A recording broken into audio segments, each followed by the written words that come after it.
Vino pues Jesús otra vez a Caná de Galilea.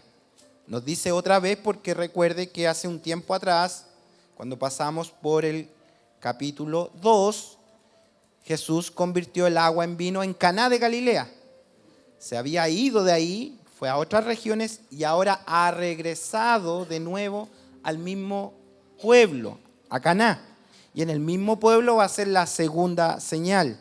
Vino pues Jesús otra vez a Caná de Galilea, y aquí nos dice dónde había convertido el agua en vino. Distante de ahí 24, 25 kilómetros de Caná, para que siga la lectura, distante desde Caná a otro punto de la región, 25 kilómetros aproximadamente, está Capernaum. Y dice, y había en Capernaum un oficial del rey, o sea, un hombre importante, cuyo hijo estaba enfermo. Este oficial, cuando oyó que Jesús había llegado de Judea a Galilea, vino a él y le rogó que descendiese y sanase a su hijo, que estaba a punto de morir. Entonces Jesús le dijo, si no viereis señales y prodigios, no creeréis. El oficial del rey le dijo, Señor, desciende antes que mi hijo muera. Jesús le dijo, ve, tu hijo vive. Y el hombre creyó la palabra que Jesús le dijo y se fue. Cuando ya descendía, sus siervos salieron a recibirle y le dieron nuevas diciendo, tu hijo vive. Entonces él les preguntó a qué hora había comenzado a estar mejor. Y le dijeron, ayer a las 7 le dejó la fiebre. Un horario exacto, ¿no? A las 7 le dejó la fiebre. El padre entonces entendió que aquella era la hora en que Jesús le había dicho, tu hijo vive. Y miren los resultados. Y creyó él con toda su casa. Y concluye Juan diciéndonos, esta segunda señal hizo Jesús cuando fue de Judea a Galilea. Que el Señor nos ayude a comprender la verdad de su palabra. Bueno, en la introducción, el domingo pasado dijimos que el Evangelio de Juan es considerado con una profundidad y una riqueza espiritual que sobresale de los demás evangelios. ¿Por qué sobresale? Porque tiene un objetivo distinto. Su objetivo es mostrarnos los propósitos eternos del ministerio del Señor Jesucristo. Cada uno de los evangelistas sinópticos tiene una visión particular y un grupo objetivo al cual comunicar los hechos históricos del ministerio del Señor. En cambio, Juan tiene la gran misión de comunicarnos los propósitos eternos en cada hecho. Entonces, cuando un evangelista sinóptico ve un milagro, él es un milagro y destaca la figura de Jesús en ese milagro. Multiplicación de pan y peces, sanidad del paralítico, sanidad del leproso y muchas sanidades. En cambio, Juan, con este lente de una revelación mucho más profunda que Dios quiere comunicar, va a los mismos hechos, pero él selecciona 7 para de esos 7 hechos milagrosos decirnos y comunicarnos que son señales. Eso estamos claros, ¿cierto? Por eso la serie la hemos titulado Señales, porque vamos a ver el milagro, pero vamos a no solo ver el milagro y decir, gloria a Dios, se sanó el leproso, gloria a Dios, el ciego ve, gloria a Dios. No solo dar gloria a Dios por el milagro en sí mismo, sino tenemos que avanzar con esta profundidad gloriosa y que en nuestra mente y en nuestro corazón se abra el espíritu de la palabra y nos dé a comprender a nuestra mente finita los propósitos eternos. Entonces, cuando vamos a la Escritura y vamos a mirar los milagros, vamos a decir, ¿qué quiere Dios comunicar con este milagro? ¿Qué quiere decir? ¿Para qué sanó? ¿Para qué hizo esto? Porque Él tiene propósitos que comunicarnos. Dijimos que Juan está enfocado en mostrarnos la doctrina, la preciosa doctrina de la salvación. Y él va a seleccionar 7 milagros para decir que son señales que van a hablar de las características de la salvación. Dentro de estos 7 tenemos los 3 primeros que él selecciona para decirnos lo que es la esencia de la salvación. La esencia es cómo recibo la salvación. Y después nos va a seleccionar 4 más para darnos a comprender cuáles son los resultados de la salvación en la vida del creyente. Entonces, primero nos comunica qué es la salvación, cómo se obtiene, y segundo nos comunica cuáles son los resultados provocados en el corazón. Bastante amplio, ¿cierto? Y más complejo, porque cuando yo quiero un milagro, quiero el milagro. Cuando yo quiero que Dios me abra una puerta, quiero que Dios me abra una puerta. Puedo venir a la iglesia y decir, sáneme esto, interceda por mi hijo, ábrame esta puerta de trabajo, solucioname esta crisis matrimonial, lo que quiera. Oren por mí. Entonces la gente viene, oramos por ellos y se pueden ir con su milagro. Y Dios lo puede hacer. En su soberanía lo hace. O no lo hace, como Él quiere, soberano. Pero podría la persona irse con su milagro. Usted podría regresar al norte con su bebé en brazos y diciendo Dios lo sanó, pero después continuar su vida viviendo lejos de ese Señor. Y usted tener en su mente un recuerdo, el Señor sanó a mi hijo. Pero después es solo un recuerdo biográfico. Y usted le dice después a su hijo, Señor te sanó, pero él vive lejos del Señor. Entonces, ¿Dios puede hacer milagros? Sí puede hacer. Mire, ayer estaba lleno de mujeres acá, de las hermanas de Renuevo, Dorcas se llaman, la actividad de mujeres acá. Y mientras estaban haciendo una reunión las pastoras, quedaron aquí las hermanas, nosotros estábamos ordenando. Y las hermanas venían y como sabían que era el pastor, me pedían que orara por ellas. Entonces me complica eso, me complica orar porque ellas tienen sus pastores. Obvio, entonces, pero también, ¿cómo no voy a orar? Entonces, esto es secreto para nosotros. Bueno, está sabiendo. Entonces yo oraba así. Yo creo en los milagros del Señor, pero yo oraba y le ponía únjame, mi pastor, decía, amén, la unjo, hermana, ¿qué tiene? Ya me decía lo que tenía y todo. Entonces ya yo ponía las manos, Señor, en tu nombre, así lo ungí. En tu nombre tomo toda autoridad y coloco las manos sobre tu hija que está enferma. Señor, si tu hija te va a servir, sánala. Si va a ir a predicar tu palabra, sánala. Si va a ir a los cultos, sánala. Pero si ella no va a ser fiel a ti, déjala como está, Señor. Así oraban por ellas. Entonces, entre que la ungía y les predicaba, ¿vio? Claro, porque a veces queremos el milagro. Queremos venir, sacar nuestra tarjeta, Red Bank, 4 números, Padre nuestro que estás en los cielos, y que el Señor haga el milagro y después nada más. Queremos los beneficios del Evangelio, pero no las exigencias del Evangelio. Y lo que va a enseñarnos acá entonces que la salvación tiene una esencia. El Señor quiere salvar nuestras vidas. Y vemos que las 3 primeras señales nos dice que la salvación, nos decía la semana pasada, es por la palabra. ¿Se recuerdan la palabra? El rocío de lo alto que viene a inundar nuestras vasijas. Es la palabra, es lo primero que quiere hacer el Señor, inundar nuestros corazones con su palabra. Lo segundo que quiere hacer, que es la segunda señal, que la salvación es por la fe. El Señor necesita de nosotros que pongamos en ejercicio la fe. Pero esto es complejo. ¿Cómo poner en ejercicio la fe? Porque si mi fe no es educada, yo puedo imaginarme lo que quiera. Y puedo encontrar, teniendo una fe adulterada, que no tiene ningún sentido.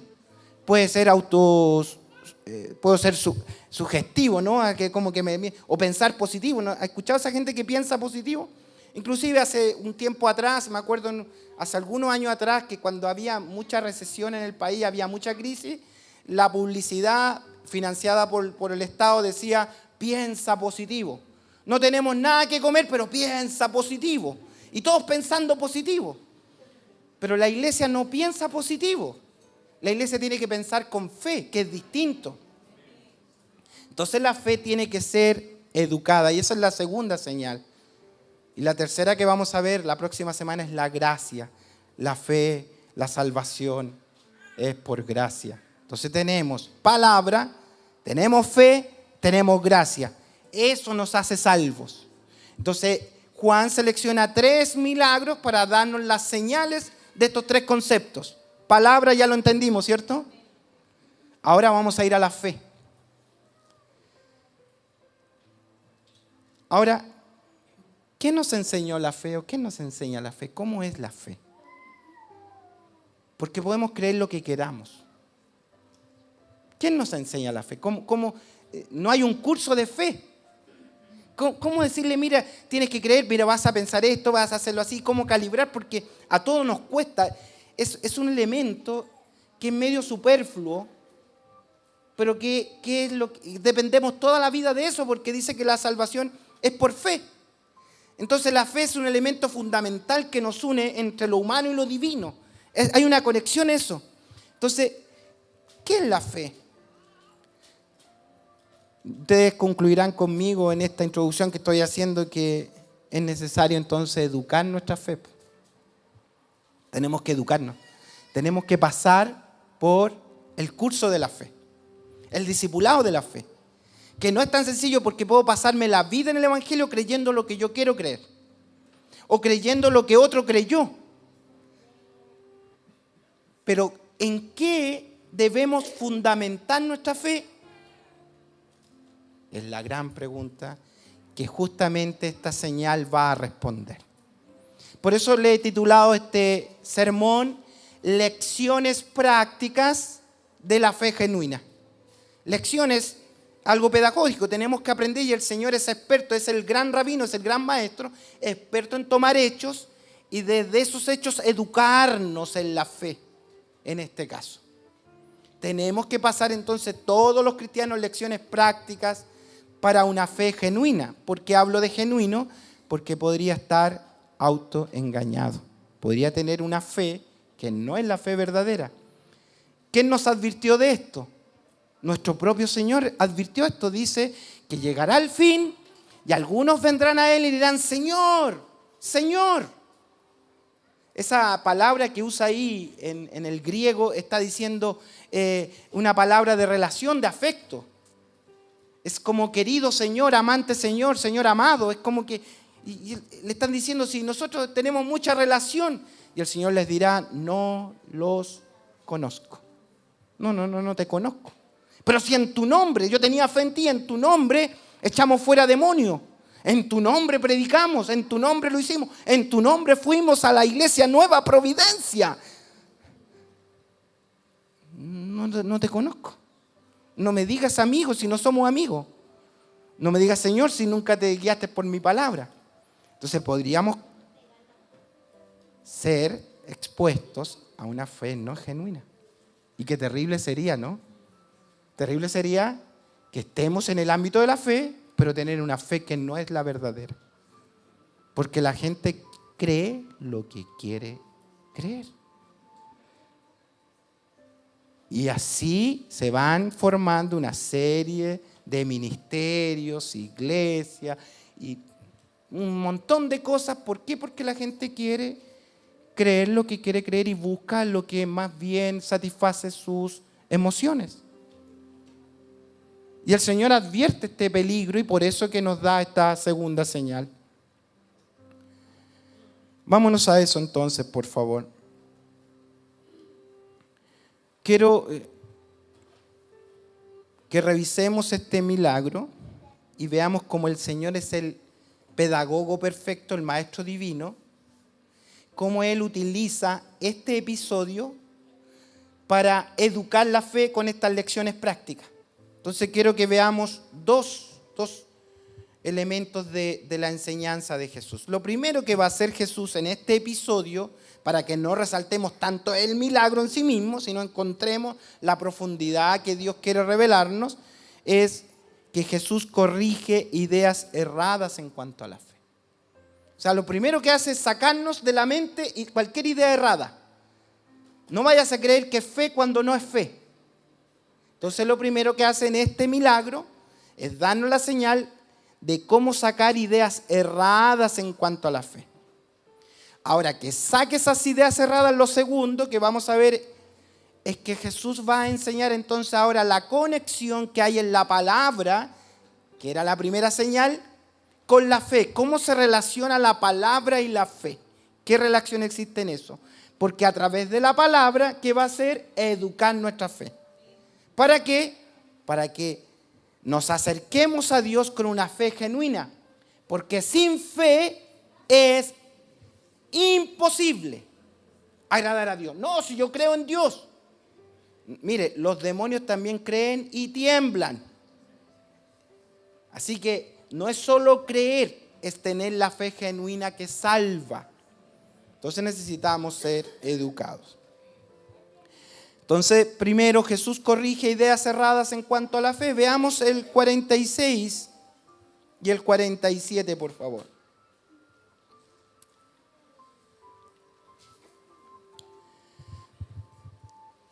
Vino pues Jesús otra vez a Caná de Galilea, donde había convertido el agua en vino. Y parece que es la segunda clase, ¿se dan cuenta? Ya estuvo con sus discípulos, convirtió el agua en vino, y cuando Él hace este milagro, los discípulos creyeron en Él. Pero ahora pasó un tiempo y los trae a la segunda clase. Es el segundo discipulado que tienen que pasar. Pasaron el primer discipulado de la palabra, los trae de nuevo ahora al segundo discipulado. Dice, y había en Capernaum un oficial del rey cuyo hijo estaba enfermo. Cuando oyó que Jesús había llegado de Judea a Galilea, vino a él y le rogó que descendiese y sanase a su hijo, que estaba a punto de morir. Estos son varios antecedentes que nos proporciona Juan, que son importantes atender con una lupa. Porque al leerlo así en el texto, sin el análisis profundo o delicado del texto, nos podríamos pasar por alto varios detalles que son importantes atender. Primero, la distancia. Capernaum de Caná son 25 kilómetros. No hay vehículos que anden a 100 kilómetros por hora. La distancia en ese tiempo era por lo menos un día a 2 días de camino. No era tan sencillo ir de Capernaum a Caná. Pongamos 2 días de camino para que me entiendan. 2 días de camino. Y va a ver usted que el mismo texto nos dice eso. 2 días de camino. Entonces, póngase en el caso de este oficial del rey, un personaje importante con muchos recursos, pero que ve que sus recursos no son suficientes para atender la emergencia de su hijo. Nos dice el propio texto que su hijo tiene una fiebre muy alta, agónico, está muriendo con esa fiebre. Entonces él desesperado tiene que haber buscado a los médicos, tiene que haber pagado los recursos, pero no encontró nada de solución. ¿Y qué decide? Emprender un viaje, deja a su hijo, miren la confianza que él tiene, deja a su hijo, que está a punto de morir, él mismo declara está a punto de morir. Entonces, si yo tuviera, me pongo en el lugar de este oficial, si yo tuviera a mi hijo a punto de morir, mandaría a alguien que vaya a buscar ayuda, pero no me despego de él por si muere. Porque 2 días de un agónico es eternidad. Y en 2 días se puede morir. Entonces no lo dejo. Pero este oficial, mire lo que hizo. Primero se despega de su hijo.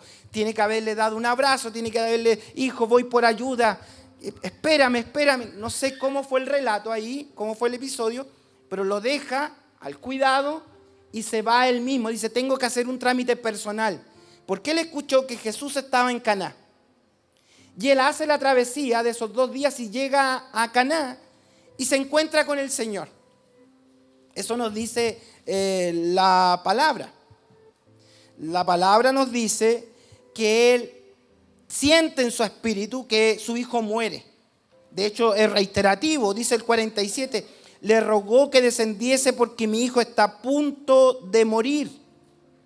El Señor trata de educar su fe y él no lo atiende. Él está bloqueado en su mente. Él no quiere escuchar palabra. Él quiere que le salen el hijo. Él quiere que le abran la puerta de bendición. Él quiere que lo unjan. Él no me dé el sermón. A veces hay personas que vienen, dicen, necesitamos que oren por nosotros. Yo le digo que esa es la reunión. Es que no tengo tiempo. ¿Pero qué es? Para que escuche palabra. No, es que no tengo. Ore nomás. La quieren rápida, cortita. Entonces Jesús hace algo así. Cuando él viene, se postra, le dice, ven. Entonces le dice, el Señor lo trata de educar porque advierte que hay errores en él. Parece que hay una buena acción, ¿no? Él está viniendo a todo, pero el Señor advierte en esta acción que hay errores en su fe. Su fe no tiene fundamento. Su fe se va a desvanecer. Y Jesús está preocupado de darnos fundamentos sólidos. Entonces el Señor repara en él, ya voy a ver qué le dice, pero note lo que él dice en el 48. Como que le entró por aquí, no lo atendió al Señor y le dice, Señor, ya, pues desciende, antes que mi hijo muera, es urgente. No me des sermones. Hay personas que no quieren escuchar sermones, no quieren escuchar la palabra, sino quieren la respuesta inmediata. Y se frustran. ¿Por qué? Porque no tienen una fe sólida, no tienen una fe genuina. Están buscando acertarle el palo al gato, nada más.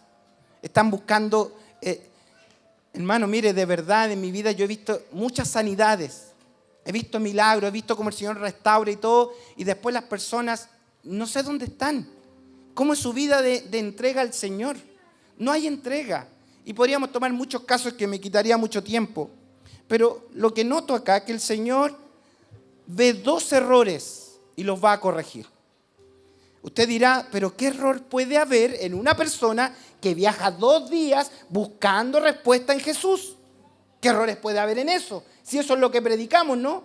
El ofertón del Evangelio, venga Cristo, Dios le va a abrir puertas de bendición, venga Cristo, Dios lo va a sanar, venga Cristo, Dios lo va a prosperar, como que Cristo es la panacea de todo.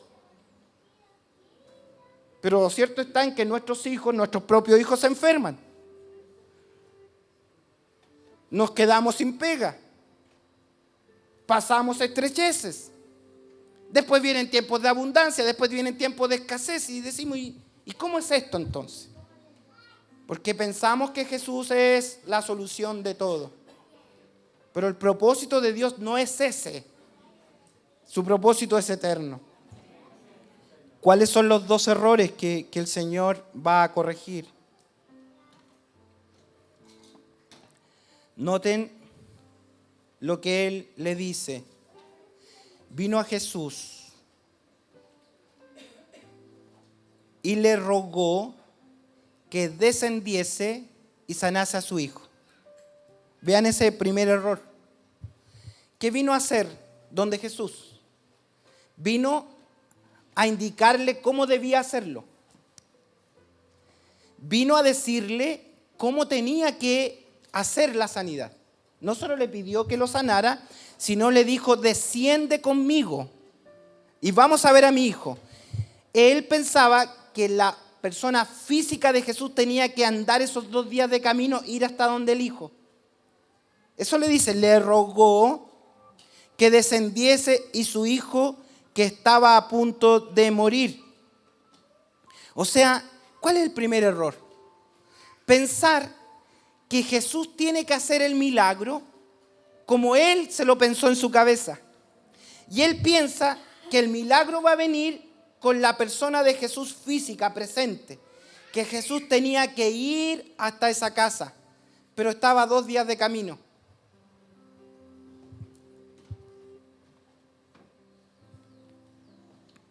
Segundo error que veo acá.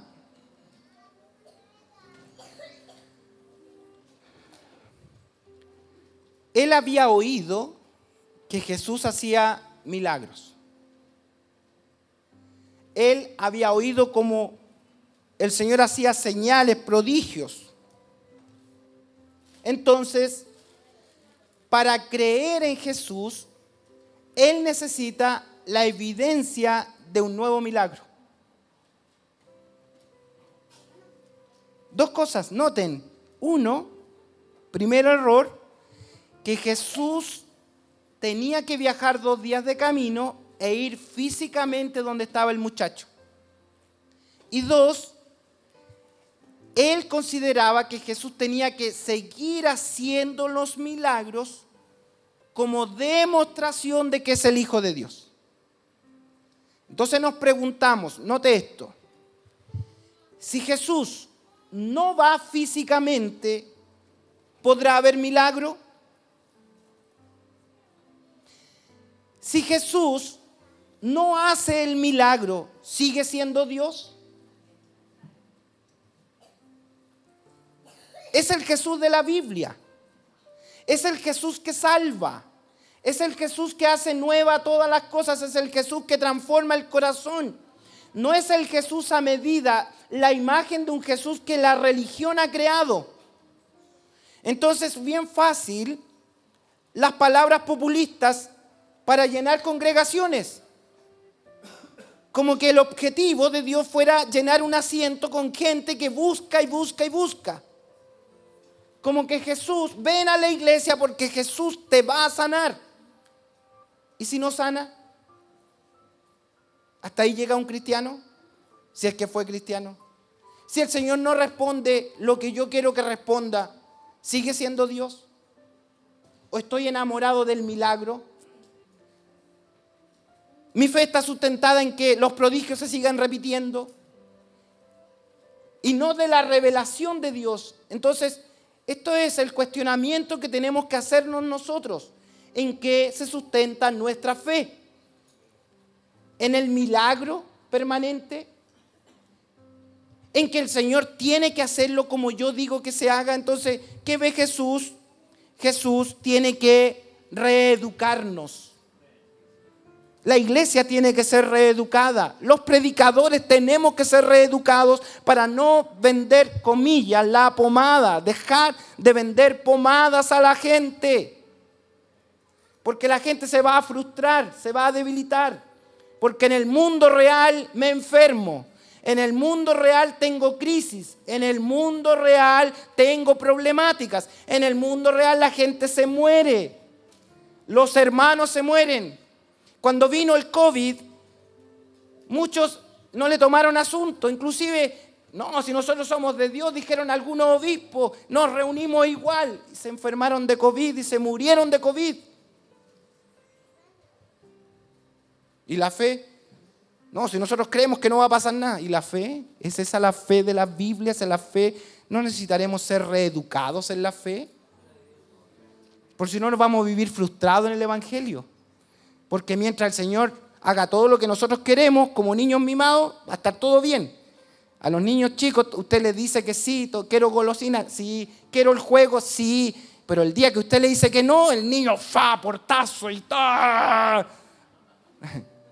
Entonces decimos, no, a este niño hay que educarlo, hay que decirle que el dinero cuesta, hay que decirle que hay disciplina, hay que decirle que tiene que comer alimento sólido, que la chatarra no alimenta, que no puede comer McDonald's todos los días. Porque el McDonald's hincha y no nutre, tiene que tener comida sólida. Así es la iglesia, la gente quiere comida chatarra, quiere que aquí esté la M de McDonald's en vez de la cruz.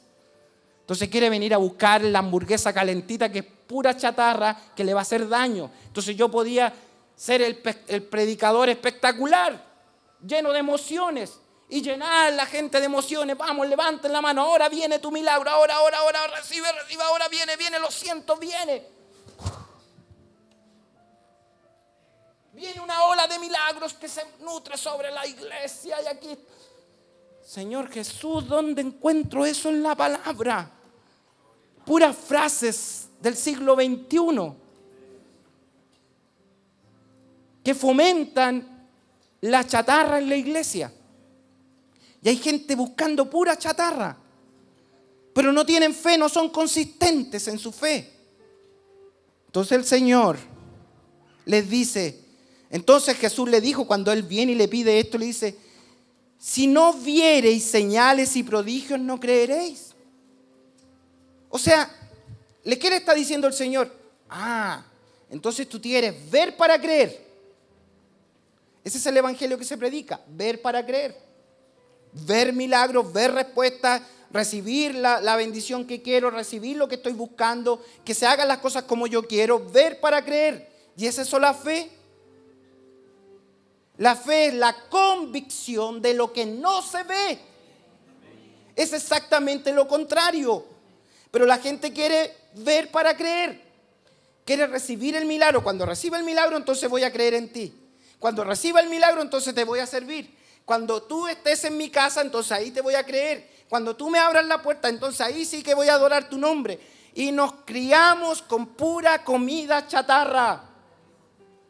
Gente débil, que ante el más mínimo problema en el caminar cristiano se diluye. Como la sal, le echa agua, se diluye. Como el azúcar. Nada, sin consistencia. Entonces no tienen, como nos decían los otros pastores antiguos, cuero de chancho, ahí, que reciban los golpes. Que enfermo y sano sirva al Señor. ¿O no se acuerda, hermano David? Con lluvia, sin lluvia, usted tenía que cruzar los campos. Y ahora se está medio nublado, no me lo veo por internet nomás. Me duele la guatita.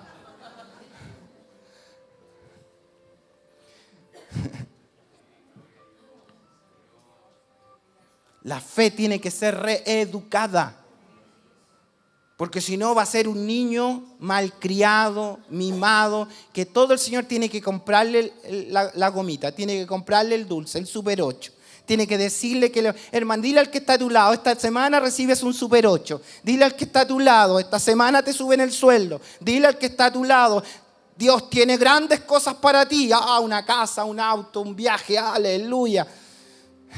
De verdad que sí tiene una casa, pero en el reino de los cielos. Sí tiene un viaje hacia la eternidad. Lo quiere sacar de este mundo. Sí es verdad, pero en la gloria. Entonces Jesús le dijo, si no viereis señales y prodigios, no creeréis. Pero vea el 48. Tremendo mensaje que da el Señor.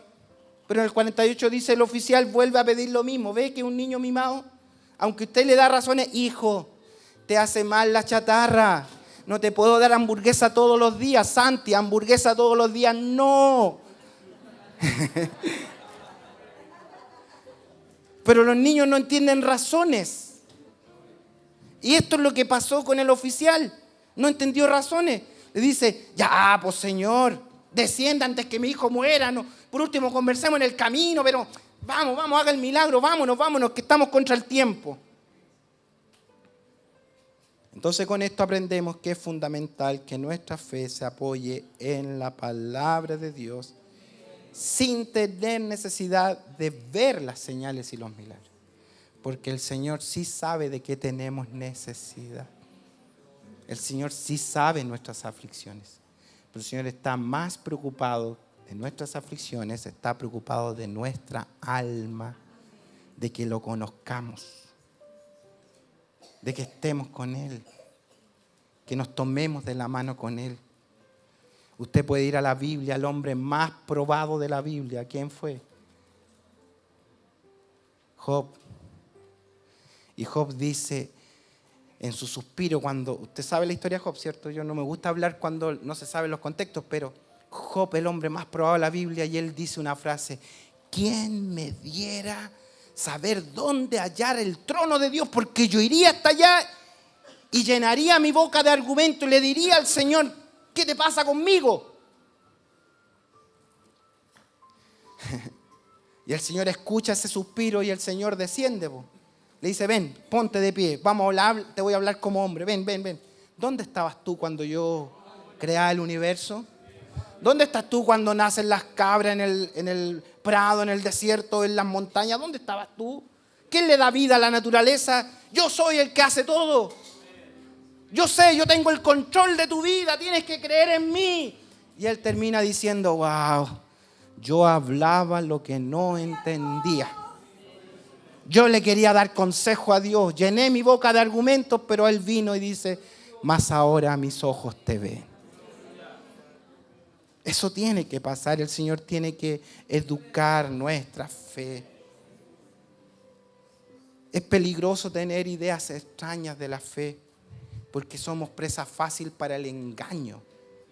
Y lo advierte la palabra del Señor. Si hubieran venido el jueves, la palabra del Señor nos advertía de esto mismo. Dice Judas,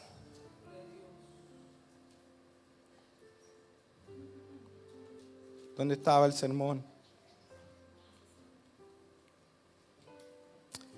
Dice que Judas escribe, la fe que ha sido una vez entregada a los santos. O sea, hay una fe que ha sido entregada a los santos. ¿Cuál es esta fe que se nos entregó? Esa es la gran pregunta, ¿cierto? ¿Cuál es la fe? Entonces cada uno podría sacar su propio argumento de la fe que tiene. Pero es peligroso, porque usted puede creer una cosa y yo puedo creer otra. Y podríamos estar errados ambos. Entonces, ¿cuál es la fe que ha sido entregada una vez a los santos? ¿Cuál es la fe entregada una vez a los santos? Su santa palabra que nos guía, que es lámpara a nuestros pies y lumbrera a mi camino. Esta es la verdad que ha sido entregada una vez a los santos para que ellos caminen y solidifiquen su fe. Segunda de Tesalonicenses 2, 7 al 10 dice así. Y esto nos debiera hacer temblar como iglesia, preocuparnos como iglesia.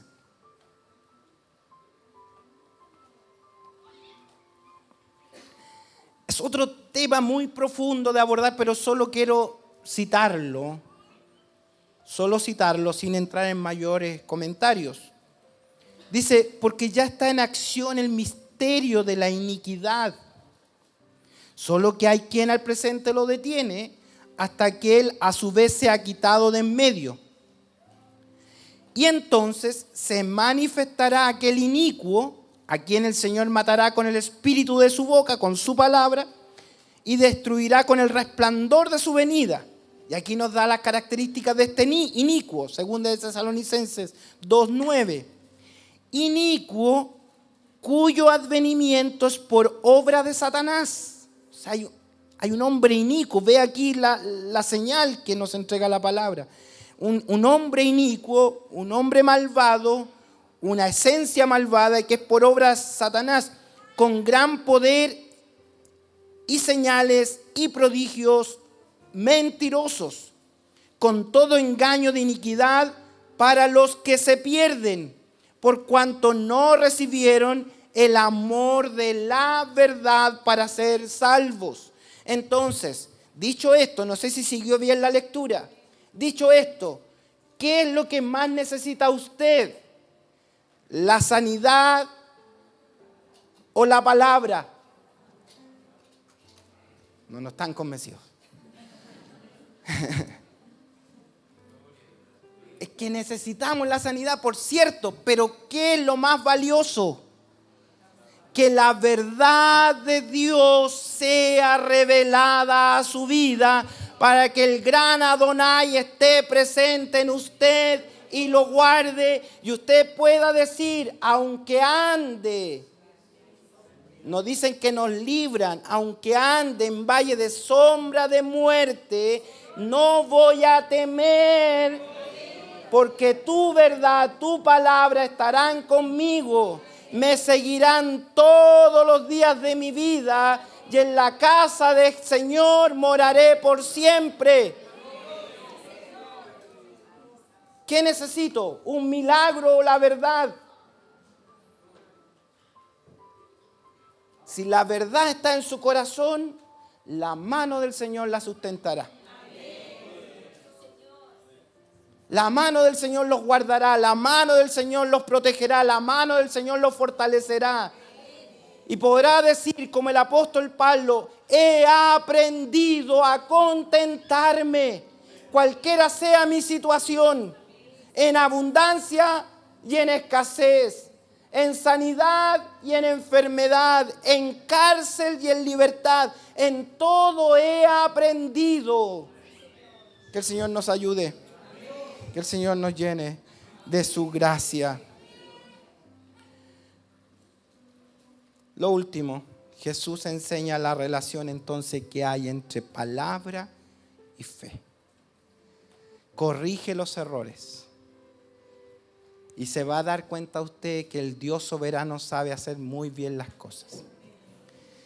Si hubiéramos seguido la petición del noble, ¿cuántos días de camino habían? 2. El niño estaba agónico.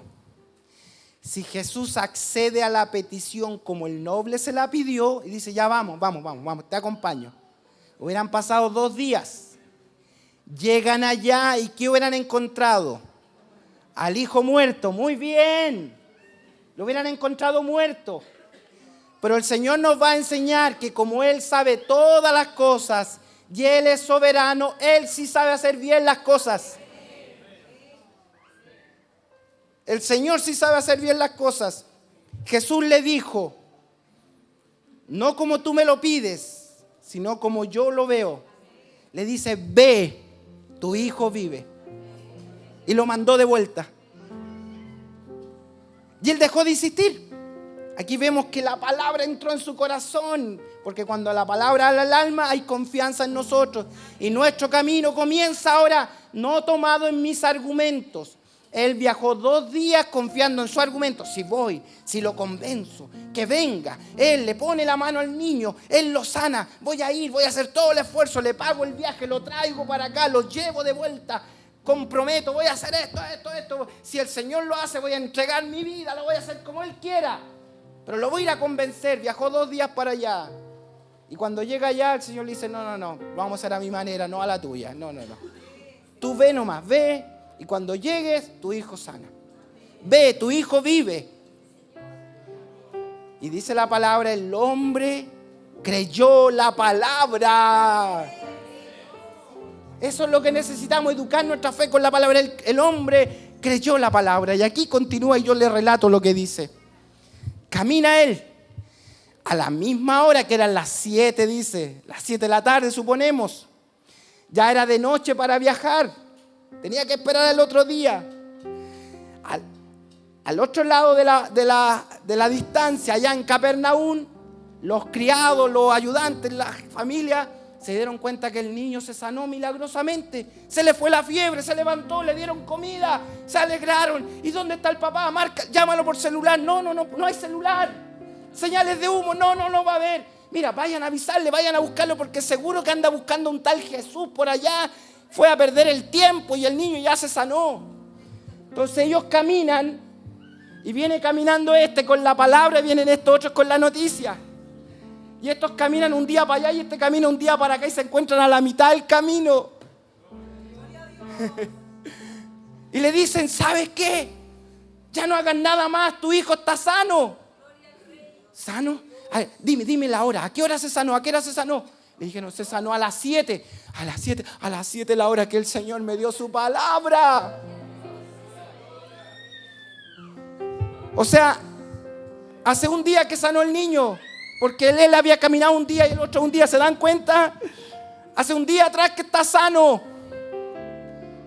El Señor sabe hacer muy bien las cosas, las hace mejor que como yo quiero. Yo le puedo dar consejo al Señor, me puedo deprimir, me puedo frustrar, pero el Señor sí que sabe hacer bien las cosas, porque Él está preocupado de nosotros. Ve, tu hijo vive. Ve, tu hijo vive. Ve, tu hijo vive. Entonces hay una estrecha relación entre la fe y la palabra. Termino. ¿Cómo es su fe? ¿Qué quiere? ¿Cuántos consejos le ha dado usted al Señor? ¿Cómo ha sido su petición cada vez que usted ora? ¿Cómo le dice al Señor que quiere las cosas? ¿Le ha dado consejo a Dios? Ha hecho el sacrificio de viajar 2 días y pedirle al Señor, Señor, hazlo así, así, así. Y cuando vemos que no hay, como que nuestra fe vacila, es que no es la fe, por eso vacila. Porque la fe es seguridad. La fe es certeza de lo que se espera, es convicción de lo que no se ve, es convicción. El Señor sabe hacer muy bien las cosas. El Señor las puede hacer. Lo que aprendo con esta palabra es que necesito hablar menos y escuchar más. Necesito oír lo que Dios tiene que decirme. Te necesito decirle, Señor, habla porque tu siervo oye. Yo no sé cómo tú lo harás, Señor, qué tienes tú en propósito, pero necesito que me fortalezcas, que me eduques, que me enseñes, para que mi fe sea genuina, para que en medio de la prueba se demuestre que la fe es genuina. ¿Sabe por qué Dios prueba? ¿Sabe por qué Dios manda las pruebas?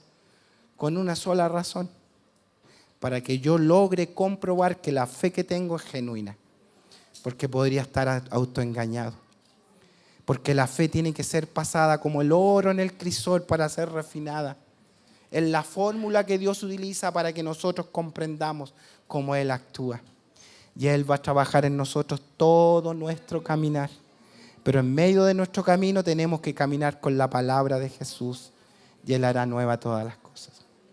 Yo esta mañana quiero invitarle, al terminar mis palabras, que vaya a los pies en adoración de este Señor y le diga, Señor, enséñame.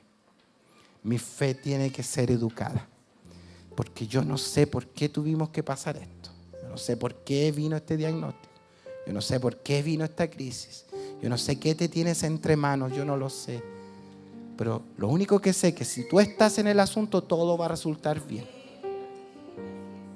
Que tú tienes preparado algo para mí que yo no logro comprender, no lo logro ver, pero si tú lo haces, puedo confiar en ti que tú lo harás bien. Vamos a orar, ¿le parece? Doble su rodilla, doble su corazón, incline su alma y entréguele su vida al Señor, que Él trabaje en usted. Porque su obra es perfecta, su obra es bendita, su obra es eterna. Oremos al Señor.